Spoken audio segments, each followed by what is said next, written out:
ang pagmamahal ni Krishna sa kanyang mga baka.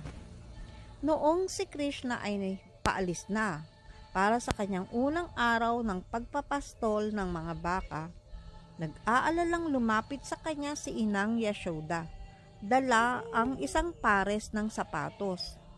"Mahal kong Krishna," wika niya, "pakiusap, isuot mo itong sapatos.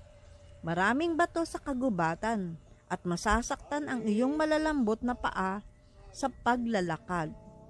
Ngunit ngumiti lamang si Krishna at mahinahong tumanggi. "Inang Yashoda, napakabuti po ng inyong iniisip. Ngunit hindi ko maisusuot ang mga sapatos na ito. Ang mga baka ay wala namang sapatos. Kung ipipilit ninyong magsuot ako ng sapatos, dapat ay bigyan din natin ng sapatos ang lahat ng baka."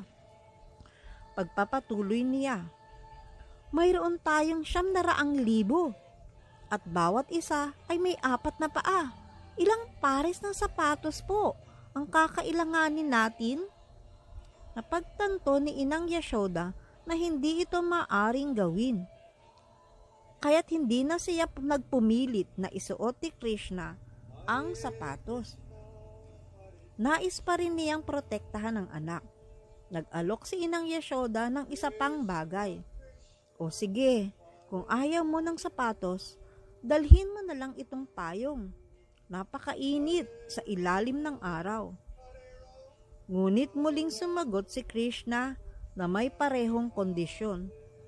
"Kung nais ninyo akong gumamit ng payong, dapat tayong kumuha muna ng payong para sa lahat ng baka.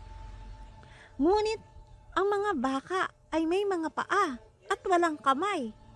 Kaya't kakailanganin natin ng taong magdadala ng payong para sa kanila.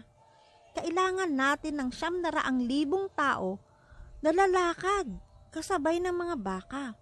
Hawak ang kanilang mga payong." Napagtanto ni Inang Yashoda na hindi rin ito maaring gawin. Kaya't hindi na niya ipinilit ang payong kay Krishna.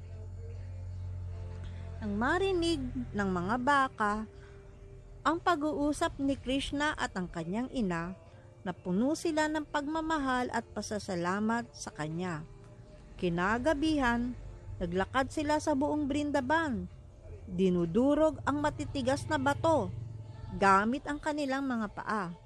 Sa pamamagitan nito, naging malambot na buhangin ang dating matitigas na bato.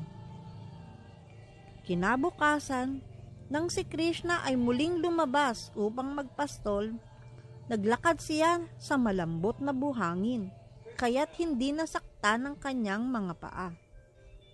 Hanggang ngayon, matatagpuan mo pa rin ang malambot at magandang buhangin, isang patunay na pagmamahal at debosyon ng mga baka kay Krishna. Haribol!